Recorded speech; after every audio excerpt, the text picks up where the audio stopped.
Welcome to Find My Past Fridays live. This is going to be such a good session, you guys. This is very exciting. Happy Friday. I hope everybody's had a fantastic week. It is Friday. It's the 10th of May, 2024. We have lots of people already in the chat joining in. It's fantastic to see everybody. Thank you so much for being with us. All right. If you don't know me, my name is Jen Baldwin. I'm the research specialist at Findmypast, and I am absolutely delighted today to have our special guest with us today. So we're going to do our usual. We'll do our new records and the question of the week and all that, and then we will bring in our guest and have a wonderful discussion. I think today's conversation is going to be really fun for all of us, actually. Oh, Tanner's decided to join us. Bye, Tanner. Thanks so much for coming. Our guest, Helen, and I were just chatting about our cats and where they're located around our screens. So hopefully we don't have any more cat interruptions. Liam is in the comments with us today. Thank you so much, Liam. And please say hello to him as you are coming in. It's so good to see everybody. So we've got Gina and Lynn and Kim and Jenny and Janet. Roz is with us. Oh, it's Polony in Massachusetts. Roz, I'm sorry. We went through that a couple of weeks ago. Ugh, so bad. It's always so bad. We have Rosie is with us. I think I already said that. Sorry. Jean is with us. Matthew. Hello, Matthew. Georgia's with us. Anne and Andrea. And Liam saying hello to Tanner. That's great. Daphne and Christine. Sue's with us. It's hot and sunny in Guilford. Okay. Those are not normally words that you guys are saying about your weather in England. So that's delightful. I'm very happy for you. Let's see. Shirley's with us. And Susan, and David Higginson from Style. It's so lovely that you're here. Oh, this is going to be fantastic. And for those of you who may not know David Higginson, we will tell you all about, actually. You know what? And Helen, I can see Helen's face. She's kind of laughing and cheering that you're here with us, David. That's so amazing. We will now start with Corey Bank because we have to. That's so great.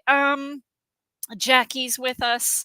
It sounds like it's sunny. Oh, Matthew wants Tanner back. Yeah, sorry, no. I don't think I can handle all of that, Matthew. We'll see if one of the two cats wants to participate later. Heather's with us in Nottinghamshire. Yeah, so let's see. In Colorado today, it's cold and rainy. It's about 7 or 8 degrees right now. It's not supposed to get very nice today. If everybody could please make sure that the weather in the UK is really nice next week, that would be great. I would appreciate that. All right, let's dive into new records for the week because I want to get through that so that we can actually talk about what we're going to talk about today. So let's start, of course, with the question of the week so you guys can start answering that. Don't forget to please put the QOTW in the front so we know you're answering the question of the week. And that is, what is your personal connection to the National Trust, either current or historically? Now, National Trust obviously is a very UK focused entity. They do have a branch in the United States, however. So if you are not in the UK, if you're joining us from Canada or Australia or the US, please refer to your local historical organization. So in the US, that might be the National Register of Historic Places or maybe even something like the National Park Service with a historic entity on site. Anything like that will do. Whatever your national kind of preservation and conservation group is, we would love to hear about your stories. So please start tossing those in the chat. Matthew says rainy next week. That is unacceptable. I'm sorry. You're going to have to make that change. If we can get that fixed, please, Matthew. I'll bring the cat back if you can get the weather fixed. All right, this week's new records, Liam's going to share the link in the chat. We have a handful of stuff this week, actually. So one of the things that we added this week actually is something that's been asked for by some of our customers. So some of our school admission registers were index only from Staffordshire, and we have now added the images to that record set. So we've gone back in and made that collection that much better with those original images. So if you were looking for Staffordshire school admission registers, go back and take another look, because those original images have been added, which is fantastic. We also have new records for our Scotland Occupations and Professions collection. We added just over 38,000 new records, some of which go back all the way to the 17th century, which is really fun and exciting. We have an addition to our British Rolls of Honour and Nominal Rolls, nearly 14,000 new World War I records from Leicester and Rutland. Sorry, I said that with an S, I shouldn't have. Leicester, not Leicester. What am I doing? I don't know, you guys. Rutland gets some new records. My cats are being really distracting. So 3 big updates, actually, from across the record collection. So Staffordshire, Scotland, and then World War I records from Leicester and Rutland. So check those out. We also, of course, have new newspapers, because we always do. We've added 272,000 pages of new newspaper content, almost 273,000 actually. And that brings our total newspaper content up to a massive 77 million pages. I could spend the rest of my life just playing in our newspapers. Genuinely, I get lost in there every day. It's so fun. So we added the Peterborough Evening Telegraph from 1949 to 1965, and then a couple extra years, 1967 and 1985 on top of that. And then we have updated a handful of titles. Again, as you know, the list is always really long, but updates include the Lincolnshire Standard and Boston Guardian, the Fleetwood Weekly News from 1999. We added material to the Buckingham Advertiser and Free Press. We added, what have I had? Halifax Daily Guardian, going back to 1910, and the Halifax Evening Courier. So a couple of titles there, et cetera, et cetera. So really huge updates this week, especially in the newspaper side. But for those of you looking for a few extra details on some of those existing collections, you know what to do. Read the blog post, go into the collections, see what you can discover that's new or that you haven't seen before, especially for those school records with those new added editions. Liam did share the link in the chat. So if you don't know where that is, you can do a direct click. But also you can always find it on the Findmypast site if you just go into the news section and what's new. So that is new records. I told you I was going to keep it quick because I am anxious to get to the meat of our conversation today. So I am going to introduce our guest. She and I have been working together now for a while. I am very pleased to bring to Findmypast Friday for the very first time our partners and friends at National Trust. Helen Antrobus is going to join us. I'll bring her in now. Hello, Helen. Hello. Hi, Jen. Hi, everyone. Lovely to join you. Thanks for having me. Oh, we're so happy to have you. Helen and I have been working together, a year? Over a year. Yeah, it must be a year and a half. Something maybe. like that, I Yeah, think. long time. And Helen and I have a tendency to talk a lot with each other. So my job is to keep us from going completely off the rails today. Good luck. Yeah, thank you. But if we could just start, Helen, could you just introduce yourself a bit? What do you do at National Trust, and what does that mean in real life? And what's your expertise and your areas of interest and all of your good things?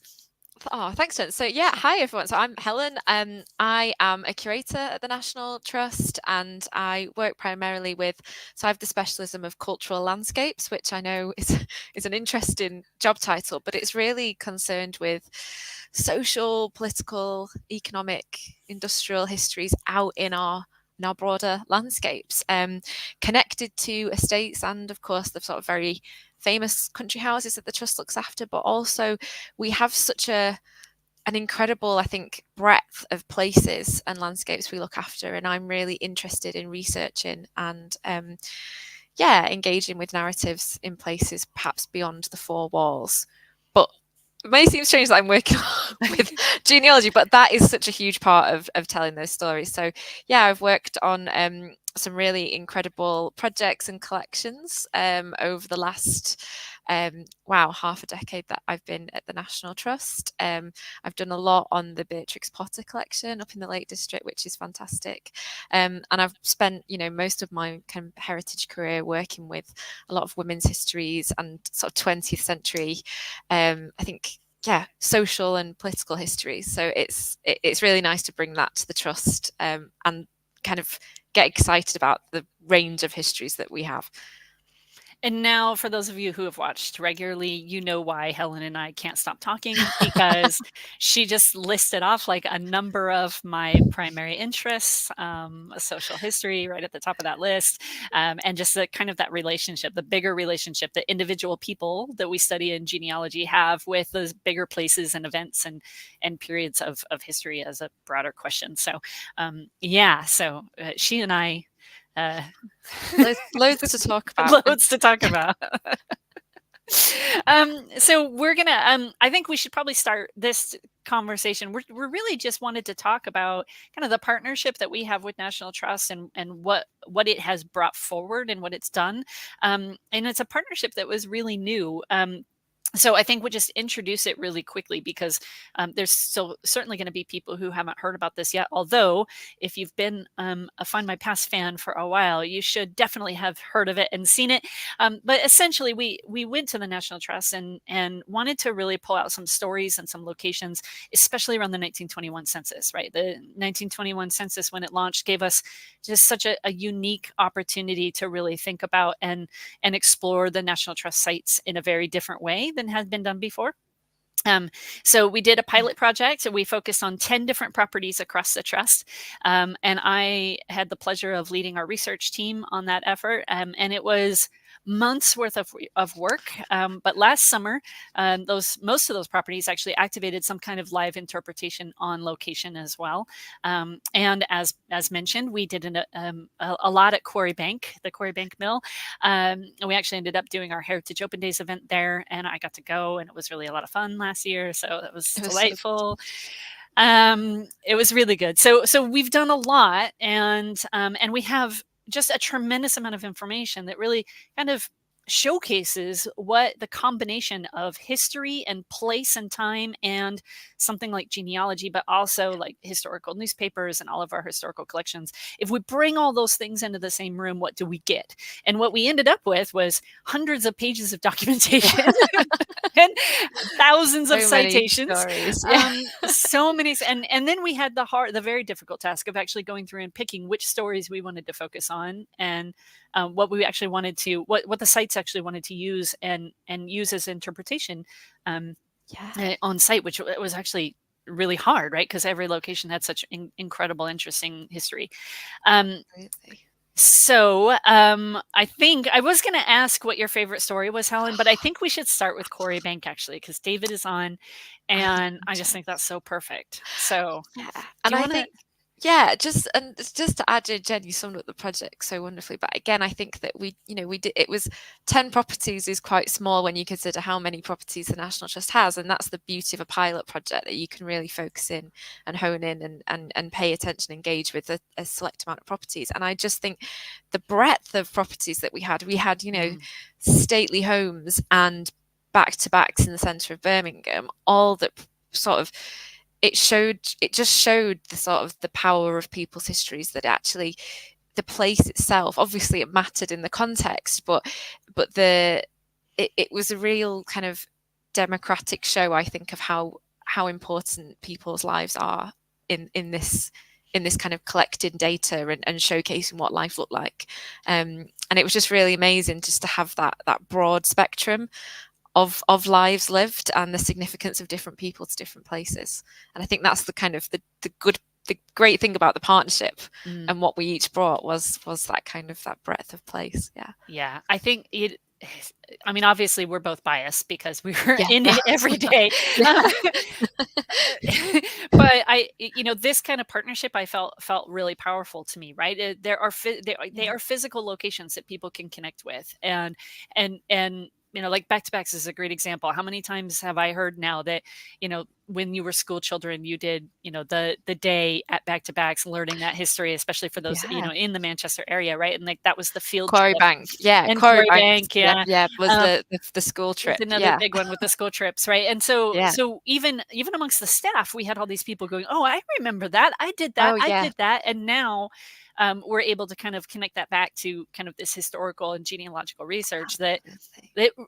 it just ties everything together, right? And Yeah. it helps us really understand our own space in the world and where we are right now in this modern era, having just gone through a pandemic and political issues and everything that's happening, war, everything that's happening in the world. And if we jump back 100 years and go, well, actually their experience wasn't too terribly different. And Wasn't that far away. No, yeah, it's not. exactly. Yeah. And there's some real learnings to happen there, right? I know everybody on this session will be a fan of, the idea that we can learn a lot from history. And this was just a really tangible way for us to actually put that into action. So it was really cool. Absolutely. Yeah. And we have a couple of people who actually, besides David, who were at Quarry Bank last year. So Andrea's with us. We enjoy these in-person events so much, right? Findmypast is a virtual product. And everything we do is online, and that's okay. That's good because it means we reach a lot of people, but being able to actually do something in person is really exciting as well. Jan was there as well, saying it was very interesting. Really glad to have been able to attend, and it's so fun to see you guys So like great. every week, but then to actually meet you in person is so cool. And don't worry, we're already starting to talk about Heritage Open Days this coming fall. Can't say anything yet, but we're having meetings, so that's good. It was such a good couple of days. Oh, Liam, this is such a good idea. Findmypast Prize Live World Tour. We just need someone to, get going on financing that. That would be great. Because that would actually be fun for those of you who know the host. So it would be myself and Rose and Ellie and Liam basically touring around. I would do that. I would do that in a heartbeat. I would come and see that. Definitely. Right. So we should talk about National Trust. Sorry. Yeah. Very easily distracted. So tell me, Helen, what was like the whole, we had so Quarry Bank was a big project. They did an on-site interpretation. We did Heritage Open Days. We did a lot with Quarry Bank. What were the highlights for you? And just say to anyone who doesn't know, Quarry Bank is a mill in style in Cheshire, which is its own kind of I think it's its own bubble, its own world, really, because it's the mill, it's a textile mill, and then it's style village as well, which is where the workers lived and where a lot of people still connected to the history of the mill still live. So that was a huge research project because there were so many lives entwined, this kind of so many interrelationships, which was just amazing. But then you had sort of country estates where it was a similar process, just mapped out in a different way, where so many different people and different lives are connected through marriage. I think it showed the community around a lot of these National Trust places. I think, sometimes it's so easy to go into a house and just see it as a house and one family. And then what the census helps you do is really look at it beyond the four walls and look at the people who would have worked and found a home in this space, just as much as a home as the family who owned the house would have done. I think it showed how many lives were important to the organism of the estate, I think. And so that was fantastic. And I just loved all the different stories. I think the brilliant thing about this partnership was that the National Trust sort of, because it's over, England, Wales and Northern Ireland, really it maps so many of those national themes that we can then trace back to the 1921 census. So things like social mobility, changing world for women, impact of war, impact of a pandemic, we could see it all mapped out in these on very different stages, I think, to very different people, but who were all connected by what was happening in the world, kind of these unavoidable things. But for me, so you asked what my favourite stories were, Jen. Sorry, ages ago, and I still haven't No, it's answered okay. that. It's okay. We'll get there eventually. We'll get there. We'll find our way on a lovely route. But for me, I am primarily, I've spent a lot of my career working on women's histories, particularly in the 20th century. So I can't even explain what it feels like. I feel like this has to be said, and I'm sure you've all heard this from Jen and the team, but as a historian and a curator, don't think I'll ever be able to explain what it was like seeing the 1921 census for the first time, knowing what a moment that was. I remember it when the 1911 census was released early. I was quite early on in my career, actually, very early. I think I wasn't around for it being released, but I remember engaging with that for the first time and being excited. But to sort of be waiting for the release of a census and then to see it, and then I can't explain. I mean, you all know, as sort of genealogists and people researching and looking into your own histories, how amazing it is when you find something you've been waiting to find.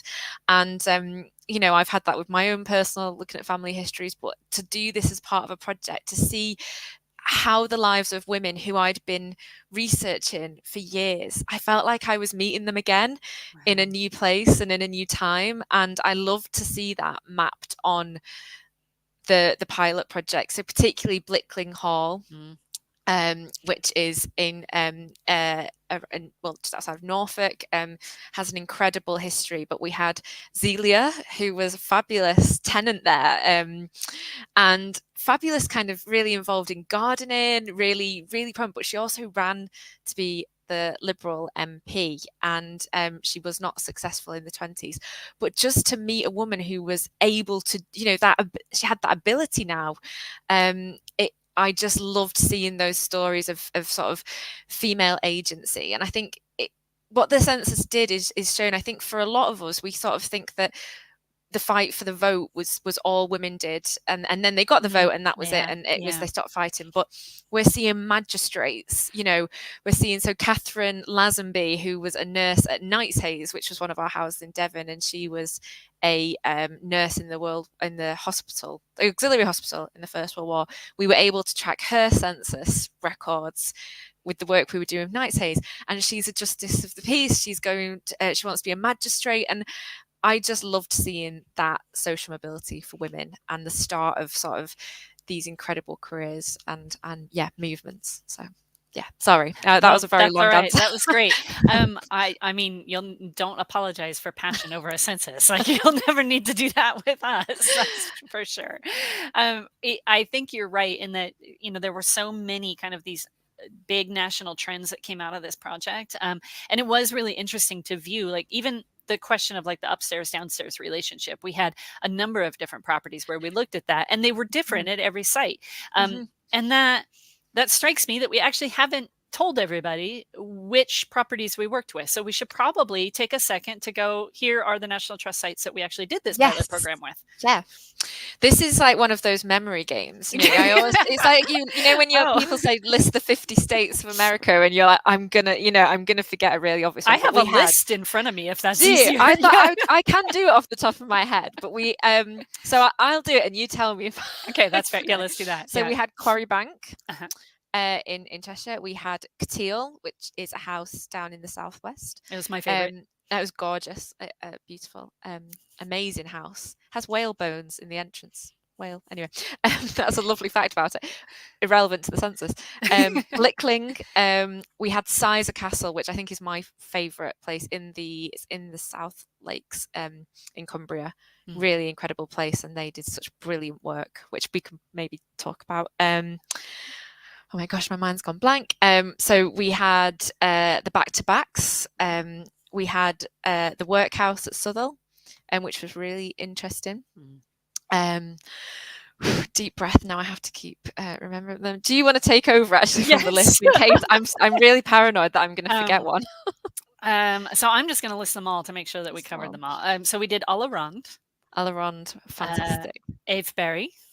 Avebury, yeah. The back-to-backs, Blickling Estate, Cteal Mill, Knights Hayes, which you've talked about, but I don't know if we actually listed. Quarry Bank, of course, Sizer, the Workhouse, and then Wordsworth House. Wordsworth House and Garden, yeah. I don't know It's how you such a forgot Wordsworth. fantastic blend. And yeah, that probably shows the difference between me and you, where I'm just like, let's list them and play a game with it, and you have them alphabetized by order. But I thought it was such an incredible mix, and I just have to shout out to the property teams. Oh yeah, who definitely came up with such fantastic research questions for you, Jen, which obviously you answered so fantastically with such expertise. But it's really interesting to kind of amazing. It's no surprise to anyone at the trust. We're always learning, we're always engaging with we're always questioning ourselves, we're always looking for more answers. These places have so many layers and so many levels and so many secrets still, I think, that we're looking to find out. And so it was really nice to sort of see what people wanted to find out from not only the census but the wider, because it was all of your records. We used we everything. were able to use. We went across everything. And actually that's a perfect segue. So we wanted to talk a little bit today about kind of the methodology that we use in terms of the research. And I think Quarry Bank, actually, what you were saying about Quarry Bank a minute ago, and then also this idea of just layers of research, like that is actually how we viewed pretty much every single property that we worked on. Because as we all know, right, when you have a research question and you answer that question, that answer results in 5 more questions, if not more, right? So Quarry Bank was particularly cool, I think, for me, because as a genealogist, the idea is finding family relationships, right? Biological relationships or relationship by marriage. And one of the questions that Quarry Bank had was they had these last 3 employees that worked at the mill before it closed. And they were all women. And they had a bit of a suspicion that they were related. And we were actually able to show and prove that they were, in fact, all related, that they were cousins. There were 2 first cousins and 1 second cousin. And be able to trace that back. But when we look at the layers of research, I'm going to actually share one of the images that we use to kind of convey how tricky this got. So give me just a second here, because and then also when I put this on the screen, realize this is just a small bit of what we were looking at. So this is a bit of the thinking process behind Quarry Bank. And this was a much larger canvas, but as you can see, and any genealogist who's done any kind of intense study like this, especially like a one-place study or fan research that really goes big, you see all the little squiggly lines and the connections and like, oh, this person ended up marrying this person. And so these 2 families are now, it's like the big bulletin board with all the, the red lines across it. And you're like trying to figure out the serial killer story, right? Like that's basically what this became. And this is just a snippet of the research that went into Quarry Bank in order to really expand on and tell the stories and really showcase how connected that community really, really was. It wasn't just about the fact that they lived next to each other and they worked at the same place. They had all of these little connections. And some of these connections were marriages and ended up being genealogical events. Some of them were just like, oh, they sat next to each other at the nonconformist parish, the church or chapel. And they were a witness to the child's baptism or something like that, but they're not actually related. But all of those little discoveries are things that we were able to pull out in this partnership, which made it really exciting for all of us, because this was good research from my perspective. This was fun research, right? Because this is the best that it gets. Like, I could work on Quarry Bank for the rest of my life and be totally happy. But the site themselves and the trust were actually super excited, because this was material that they didn't have before, and we've been able to kind of produce that piece of research that they now get to keep on and hold on to, and it will just be part of the Quarry Bank story indefinitely, right? Which is so cool.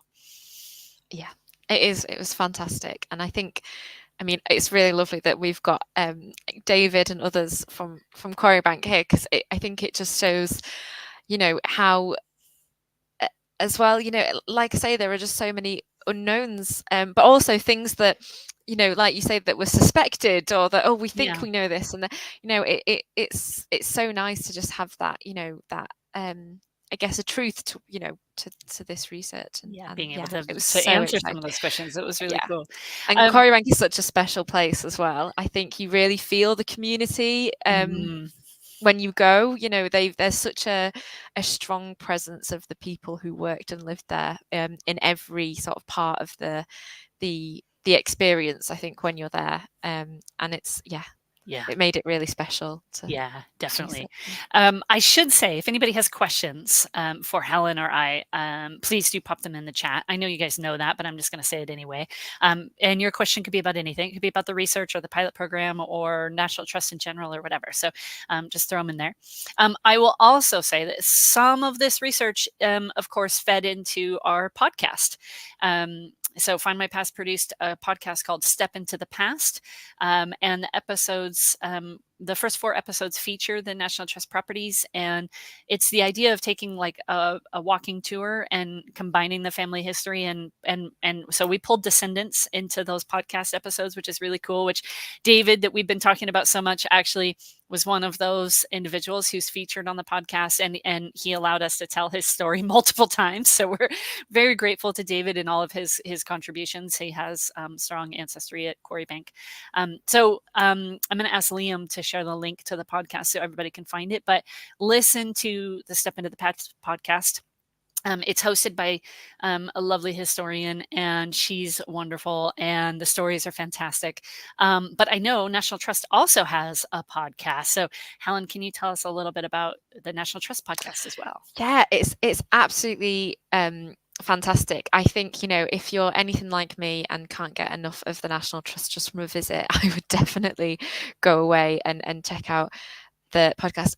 It is one of the most varied and I think interesting podcasts because, of course, the National Trust covers so much. We're a charity and an organisation that cares for and looks after everything from the very tops of mountains to, the ancient wine cellar with probably not with any wine in, but really, the range of what we look after is so amazing. And the podcast really, really follows so many of the stories, in that kind of in our remit. And so I would definitely go and have a listen, and it just really gives you a flavor of some of those really fascinating stories and and histories. And I see that someone's asked about our series with BBC in the chat as well, because we have the podcast, but also there is a BBC series. With the first series aired, I think, last year, Treasures of the National Trust. Is this the behind the scenes comment? It is, okay. It's looking at what our staff do. And if I'm correct, I'm sure it's this. It may be tonight that it starts again with series 2. I can definitely very quickly check that, but it was brilliant and really showcases, I think, just the work that goes into looking after our fantastic properties and places. That's exciting. Yeah, very exciting. Okay, cool. So we have a couple comments I want to pop up on the screen. Heather saying, love Sizergh. For a few years, we lived in Sedgwick, a couple miles up the road, and visited quite a few times. Beautiful gardens. The workhouse is also about 12 miles from where I live now. Very interesting to visit. So thanks, Heather, for that. That's fantastic. I think Sizergh was interesting because in the 1921 census, the lord of the manor is not the residents. And the family is in London because he's a politician and he's busy and he's doing his things. So what we focused on actually was the gardener who had been there for many, many years and raised his family there. And I still have an image of his children like running around the house and the gardens just like a free for all because this guy was a politician. He was never at home, right? And then we also focused on the gunpowder works, which was an incredible opportunity. Yeah. Helen, do you want to speak to that a little bit and what they did with the gunpowder works? Yeah. Of course, again, the team at Sizergh just programmed and exhibited these stories just so beautifully and really brought them to life with light boxes on the estate, telling the story of the people who lived and worked on the gunpowder works, and it's, I think it shows. We looked at the people who were working there. We looked at accidents as well because there was a really tragic accident there while it was open, and the impact. Fewer. But I think that story to show again, sort of what I was saying earlier about the I think a shared dependency that, often these kind of big estates had used their land to to have other, like, they would use their land for, mining or quarries, or, there would be some kind of industry, or even, agriculture. And it was those tenants and those workers, they would obviously rely on them. It was a big source of income for them. But also the tenants and the estate workers would rely on that lord of the manor for jobs. So I do think it was a sort of shared one. Couldn't really, there was obviously a very different dynamic on either side. I won't get into that now, but I think I loved how it showed that the estate isn't just, when we picture a country estate, we don't picture a gunpowder works fairly close by. And I think it really challenges a lot of the sort of conception, the ideas and preconceptions maybe about these country houses and how they survived and how they existed.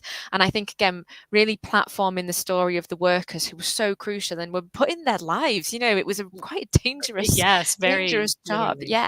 And the team at Sizer just did such a wonderful job about bringing their stories to life, and to show, just like, give us a sort of introduction into what their lives would have been like in those roles.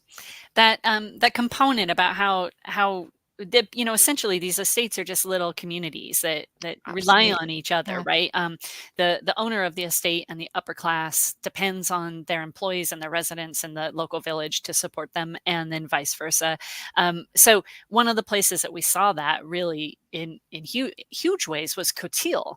So QOTW in Cornwall, and I'm going to share some slides again. And these slides weren't designed for this presentation. I'm just borrowing from another thing, but when we went to QOTW with this project, they said, we don't actually want to talk about the family that owned. We want to talk about the mill specifically. That was part of the research question that they gave us. And so we really focused on the mill, which again is just part of this much larger estate, right? So what we found in 1921 was a fourth generation miller running the QOTW mill. And this actually, if I can get this to move forward, here we go. So you can see his tree. The Langsford family just goes back forever. And we actually were able to get them all the way back into the 1700s, late 1700s, in evidence in this area. But part of this story that I liked the most, and I'm gonna take advantage of this and skip forward a little bit. And of course, you guys will understand exactly why I liked this as much as I did. But one of the sons in that 1921 census actually ends up, why won't it let me share my screen? Here we go. He actually ends up in the state of Colorado. And guess what he's doing in Colorado? He is, of course, mining. He also then moves into California. But we were able to find all this evidence of him and of in this mining community in Colorado, which for me was like probably the first time I really went, oh, I actually have a connection to National Trust. Like, this is much more personal to me now, because I can almost see this mountain from my back garden, right? Like, I almost, not quite. But he was working at one of the most famous and successful mines in Colorado. But he was involved in all of these accidents as well. It was almost like fate was trying to tell him, like, please stop mining. Like, you don't belong here. But he gets shot in the back and he gets taken to the hospital. He has all these injuries. And then he ends up in California. He fights in World War II on behalf of the United States. Like, he's involved in fraternal society. So all of these things that I just absolutely love. And I was like, this is my guy. Like, O'Teal. Because this is the layers of what the research uncovered, right? And Jen, I mean, what I love about the story, and for me it was really highlighted elsewhere, is that the paths that the sort of the censuses could take you to. And I think for me, I love, and I think it's amazing with the newspaper, the huge range of newspapers you have, is how you might not expect. And I hate to use the term normal people, because I don't want to indicate that everyone is normal people, but how they end up in print and where their names end up. And I really found this when we were working on the Knightshays research, because so many of you'd think that the nurses, well, why would they go on to end up in newspapers? What would they be doing? But then we found them so active in the community, and I think that's what I love about having like local newspapers to sort of research as well, because you realize that they are that, you know, the different dimensions to these people. Yeah, you get in the news because you have loads of bad accidents, but you also get in the news if you are campaigning for a, you know, First World War memorial, which is a lot of what these sort of volunteer nurses were doing in the 1920s. So I just loved how, like you said, everything opens up into a different question. And I really loved how where we were able to find so many of these people. Night Haze was awesome because it was one of the sites that just never stopped. And the newspapers were, as you say, were particularly interesting, right? We have everything from Boy Scouts through, you know, how they trimmed the topiaries on the property to look like the family crest. You can kind of see that in the green picture in the middle. They look like dogs.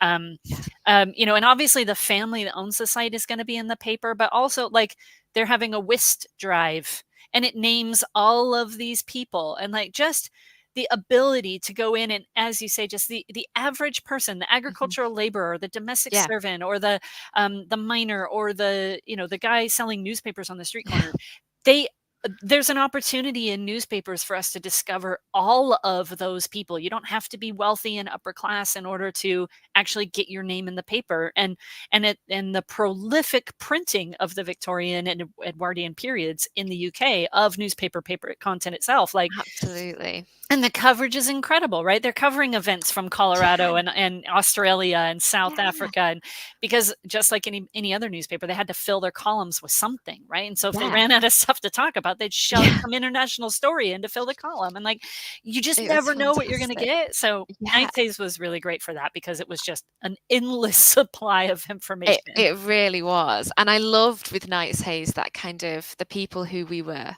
looking at was people who'd been at the hospital during the war and what happened to them afterwards. Again, that blend of not just going what was happening in Night Haze in those four walls on the night of the census in 1921. It sort of shows that the people connected to our places aren't just people who were in a room at one point. It's so many people have walked those halls, like temporarily, you know, there have been so many interactions, and I think they are all so significant to shaping the story of the house. So even though, you know, maybe some of those women who were nurses or those soldiers who were, you know, convalescing there, they may never have returned to Night Haze. That doesn't matter. Their story is still so relevant to that place, and I think that this project proved, you know, just how many people and you know, we people today who go and visit trust houses, you know, your relationship with those houses is really important, and your to the landscapes, to wherever you go, you know, that's what keeps it going. That's what keeps it, you know, that interest and that joy people get from visiting. So it's lovely to kind of track that in 1921 as we do, you know, today as well. Yeah. And that comment about, you know, their connection to this site historically might be really, really temporary. It could be really short. And interestingly, and I had actually just thought about this, I have not really observed this previous to that. I don't know how I missed it, but the dichotomy of the different sites, right? So on one hand, you have Avebury, that is this, you know, grand home surrounded by this incredibly significant site. You know, the history around that whole area of the country is just phenomenal, right? And then you have a site like Back to Backs in the middle of what was then slum downtown Birmingham. But you can tell the same story at both properties, right? You can say, well, this person was only there for a short time, but they had an impact on this site. So, and let me demonstrate this, right? So at Back to Backs, we found in just one of the back-to-back projects, we should probably tell people what a back-to-back is, just in case they don't know. Yeah, so the back-to-backs in Birmingham, it would, has anyone been, actually? Yeah, let us know if you liked it. Absolutely phenomenal preservation of kind of housing in the middle of Birmingham. It was kind of a typical core of houses, split into different accommodations, that were being lived in, really late, or what we would consider, really late. And there was a lot of demolition and change happening around, but this court was preserved, and it's now with the National Trust, who are telling stories from different time periods of different families, who lived here across a span of, over hundreds of years. So yeah, it's a really fascinating experience, and I would really recommend, if you ever get the chance to go, it is a 5-minute, if that, walk from Birmingham New Street Station. It is the most wonderful experience, and the team there are phenomenal. But yeah, sorry, Jen, that was my little okay. No, I love that. One of the best places ever. You go. What I found fascinating about back-to-backs was just the immediate environment that they lived in, right? So you have one room that you walk into, that's basically your kitchen, living room, whatever you want to call it. You go upstairs into a bedroom, and that's it. That's your whole house. The toilets are outside. There's no room for a dining table. 6 people couldn't sit down and have a meal, et cetera, et cetera. So then you look at the 1921 census, and you see at this one address, this is 40 Ing Street, which is part of the back-to-backs property. There are 5 individual households living at this one site in 1921 census, right? So you've got the Cooks, who are probably the primary family. They have a boarder. Then you have Edward Elms, who is with his wife, maybe his second wife. They live there. You have Frederick Timms, who is a porter with his wife, Frances. They live there. Alice Brown, a servant. She's a widow. She lives there. And then this woman, L. Cotton, Miss L. Cotton, that's all she is listed at on the census. She also lives there.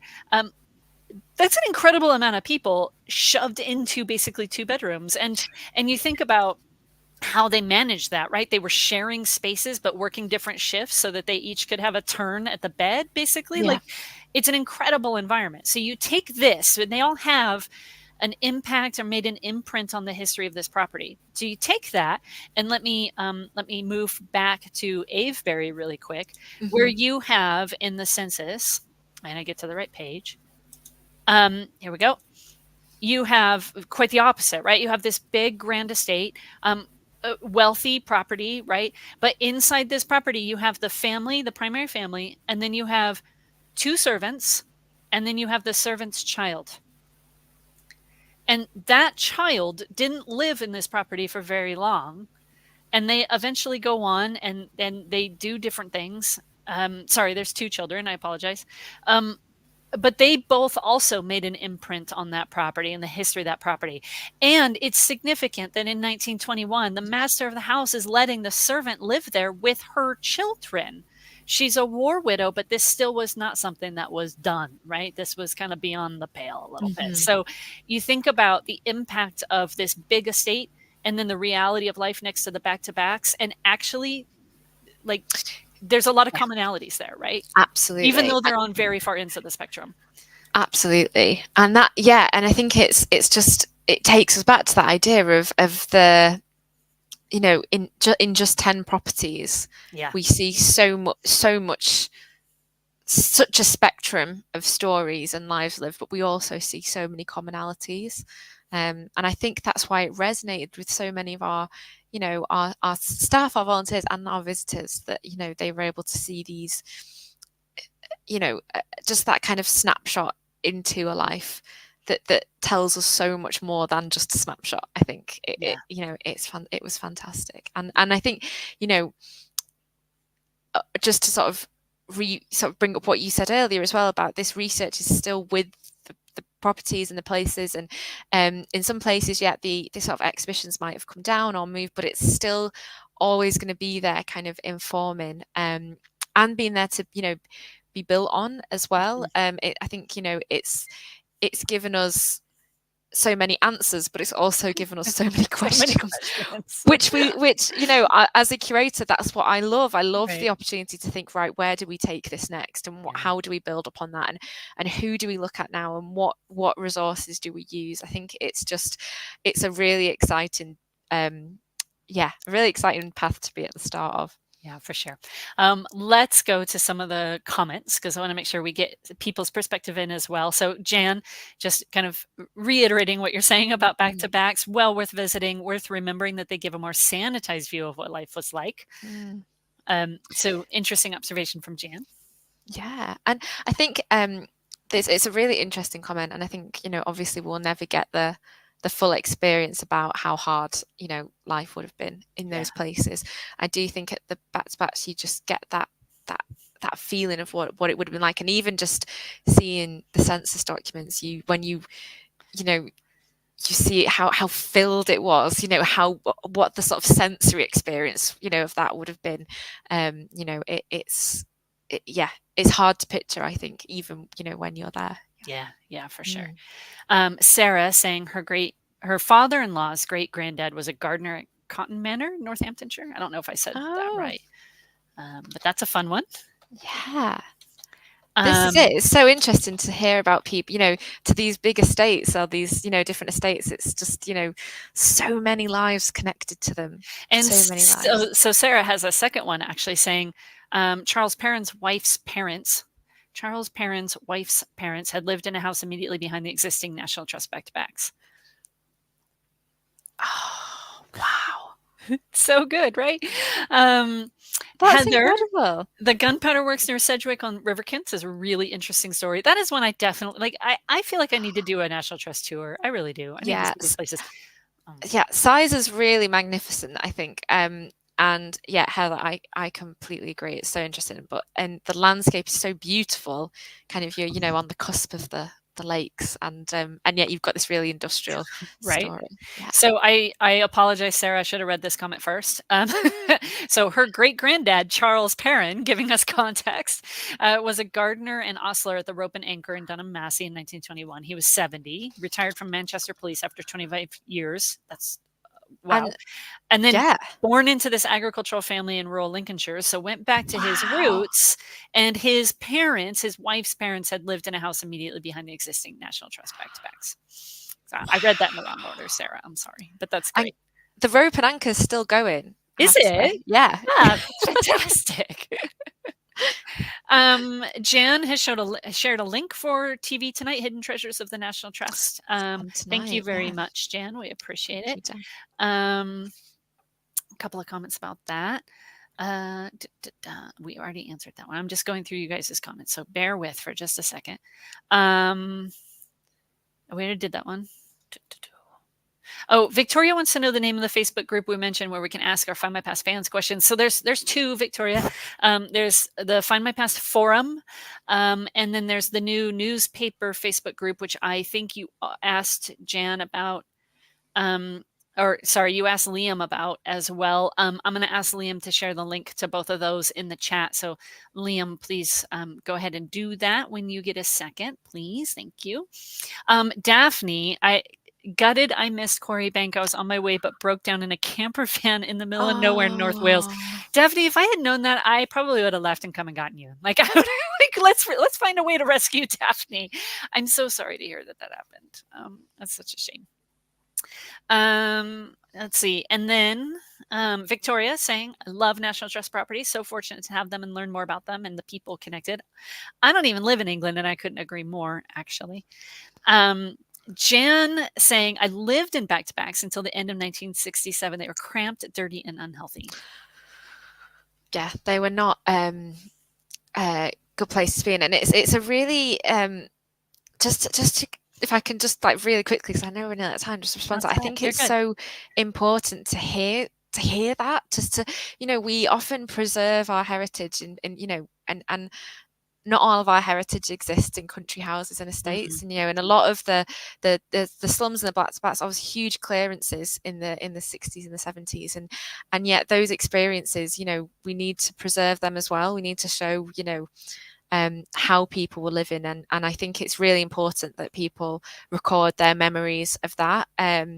Yeah, like I think about kind of where my grandparents lived in Salford in Greater Manchester, you know, in the 40s and 50s, and it, you know, it's really important that we preserve that as well. We need to every kind of house history or people's history is important, and I think this proves it, Dan, definitely. Yeah, I think so when we first started this project, I reached out to all the, Findmypast kind of internal colleagues, right? And does anybody have any connections or personal stories you can share about these 10 properties with me so that I can get a feel? Because obviously, having never been there, it was tricky for me to kind of get that perspective, right? So I ended up talking to one of our colleagues whose grandmother lived at the back-to-backs, and her mom had memories of it. And so we had a whole conversation with her mom, and the line that I will never forget, probably the rest of my life, is she told us a story about how she remembers the first day that she touched grass after they left the back-to-backs, because they'd been relocated, and she didn't know what grass felt like. And what the texture of it was, and she was a little bit scared of it at first, and it took her a bit to kind of get used to the idea of grass, like real grass. And for me, I grew up in a very rural community. We had a large garden. There are cows and pigs and chickens and things around. Like, when I don't remember a life without that outdoor experience. And kind of the opposite way, when I first started kind of adventuring into cities, I was like that really intimidated country girl who didn't know how to walk down the sidewalk, right? Like, so, but just a very interesting dynamic. And I think you're absolutely right. Like, the personal stories of people, that needs to be preserved. It's so important, so important. Anne saying, when they were in the UK, there were so many places to see. They focused only on National Trust sites and took advantage of their National Trust Canada membership. So good for you, Anne. That's fantastic. Amazing. That's so cool. That sounds like the best trip ever for me, anyway. Yeah. Liam saying, I still feel like that when I go to London. Me too, Liam. Sometimes, yep. Me three. Me three. That's, yeah, like coming from. A little bit fish out of water in the city. Jean, also a connection with back-to-back. So her second and third great-grandparents lived in back-to-backs Birmingham and was in the gun making trade. Wow. So many incredible? stories. Karen was at the Styles event at Quarry Bank with us last year. So fascinating to hear the stories of local people. Thank you, Karen. It was really good to see you there as well. Okay, I think we are almost out of time. That hour went by too fast, actually. Any last comments, or how do you want to end this, Helen? I mean, it's just been such a delight. I think, we could talk about this all day, but I think, to me, it reaffirms, and I just have to say, it's so nice to see everyone's lovely comments about the trust and the places near them and the places that they love, and that is so nice to hear, as a curator who really spends a lot of time working on the histories of these places. But I guess it just shows how important people's histories are, and that the reason we often go to these places is the people who shape them, and how great that we get to work on those. Aren't we lucky that we get to, that this is our jobs? Yeah. Every day. Every day. Liam says this needs to be a weekly show. I'm not sure if we can pull this off weekly, but I think we could. We could probably at least do like a deep dive into each of the properties. That would be wonderful. That would be cool. Yeah. And then, maybe we can just stretch that out so that we don't have to do it 10 weeks in a row. Well, I have holiday and stuff. You know what, you guys, I hope that you've enjoyed this session. And if that is the case, we'll take your comments and we'll try to make something happen, and maybe we can do a little bit of a deeper dive into each of the properties. I think that would be really fun. A couple of last people chiming in. Leslie is a National Trust conservation volunteer and continues to help maintain history. Leslie, thank you. Yeah, thank you, Leslie. That's so important. It's so good. Yeah. Right. And lots of other comments coming in about places. So that's good. We have to cut it off somewhere, though. Nice. So there was one comment that came up that was unrelated to the discussion. I held it to the end, but I do want to address it. So Susan asked, where's the 1926 Irish Census, basically? And the answer to that is, Susan, that is in the control of the Irish government. And technically, legally, it will not be released until 100 years after the census. So we've got a couple more years to go. if we learn anything, and if anything happens there, if anything moves, we will definitely be talking about it, because we're anxiously awaiting more information on the 1926 Irish Census as well. You're definitely not the only one who wants that. Trust me. But if we know anything, you'll hear it from us, and we'll try to get that news out. Right. I think we'll end with David's comment, because sorry, the I cat! have The a cat cat. has Sorry. made it. That's fantastic. My cats never came back. David said, "Fantastic session. Could listen for hours. Thanks to you both." Aw. It was a real pleasure to work on the National Trust properties. I'll tell you, this is I'm trying to get that to go away. Honestly, this is one of the best projects I've ever worked on, and as a researcher, it was just an incredible opportunity. And it was, I mean, I could write whole books, I think, about what we did. So for all of you who joined us today and listened, thank you very much. We appreciate you. We hope you have a wonderful weekend. And Helen and I actually get to see each other in person next week, so we're both really excited about that. Yes. We're presenting even more on this topic at a conference in London next week. So, and we didn't even talk about that actually at all, which is fine. So have a good weekend, everybody. And we will see you back next week for more news from Find My Past and more wonderful conversation. So thank you very much for being here. And thank you once again, Helen, for joining us. Thank you for having me. Bye, everyone. Bye-bye, everybody.